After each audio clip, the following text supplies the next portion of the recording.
In this universe, there is one great energy, and we have no name for it. People have tried various names for it, like God, like Brahman, like Tao. But in the West, the word God has got so many funny associations attached to it that most of us are bored with it. When people say God the Father Almighty, most people feel funny inside. But according to Buddhist philosophy, all this universe is one tatata. That means 10,000 functions or 10,000 things, one suchness. And we're all one suchness. And that means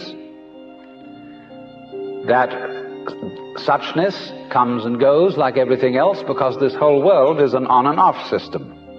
As the Chinese say, it's the yang and the yin. And therefore it consists of now you see it, now you don't, here you are, here you aren't, here you aren't. Because that's the very nature of energy, to be like waves, and waves have crests and troughs. Only we, being under a certain kind of sleepiness or illusion, imagine that the trough is going to overcome the wave or the crest. The yin, the dark principle, is going to overcome the yang or the light principle, and that off is finally going to triumph over on. And we, shall I say, bug ourselves by indulging in that illusion. Gee, supposing darkness did win out, wouldn't that be terrible? And so we're constantly trembling and thinking that it may, because after all, isn't it odd that anything exists? It's most peculiar. It requires effort, it requires energy, and it would be so much easier for there to have been nothing at all. Therefore we think, well, since the is side of things is so much effort, you always give up after a while and you sink back into death. But death is just the other face of energy,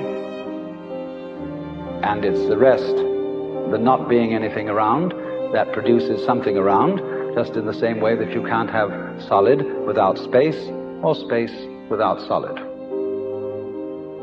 When you wake up to this and realize that the more it changes, the more it's the same thing, as the French say, that you are really a playing of this one energy, and there is nothing else but that it is you, but that for you to be always you would be an insufferable bore.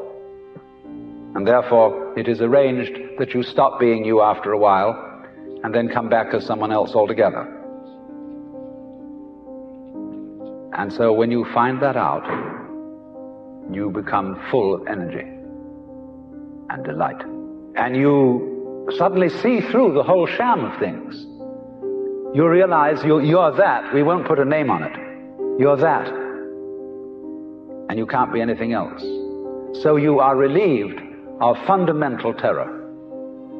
That doesn't mean that you're always going to be a great hero, that you won't jump when you hear it bang, that you won't worry occasionally, that you won't lose your temper.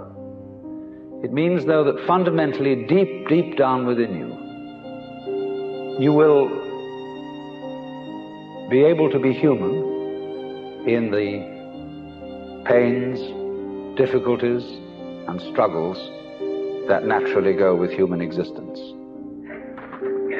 But to have no hang-up, that is to say, to be able to drift like a cloud and flow like water, seeing that all life is a magnificent illusion, a playing of energy, and there is absolutely nothing fundamentally to be afraid of.